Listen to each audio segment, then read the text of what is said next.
Nurse Allen coming to you here from my vehicle. Today I'm just going to be talking about all things CNA. I've been bringing videos and just giving you little tidbits of advice when you are doing skills. Now, again, all skills are going to be state specific. Certain states have different guidelines, but in order to stay safe, you're going to follow your policy of your particular facility.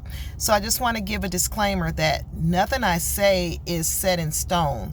It is just to give you some knowledge to take when you're going to your job.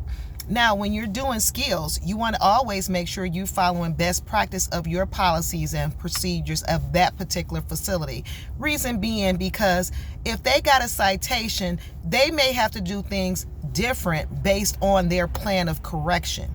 So when people tell me, oh, I've been a nurse and I've been doing this for 20 years, that's fine. You may have been doing it for 20 years. But if they got cited for something where you may go work at one facility is one way and at another facility it's another, maybe because they had a plan of correction and that was in their plan of correction. So you're doing it the way the particular facility has put in their plan of correction.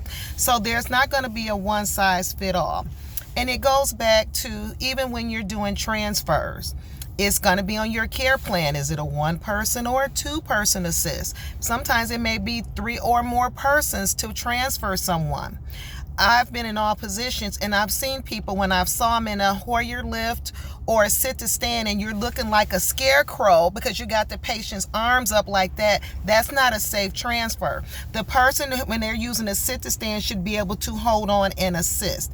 And again, based on their weight, because if their weight shift and that machine weighs anywhere from 500 to 600 pounds, and if their weight shift a certain way and it's not being manipulated properly, you could potentially drop that patient even on a sit to stand. So I'm going to be safe and protect my license at all times. I'm going to follow the policies and I'm going to make sure I'm safe. I'm sure you saw that young lady who's losing her job because she dropped someone in a Hoyer lift. Same thing can happen in a sit to stand. So always practice to be safe.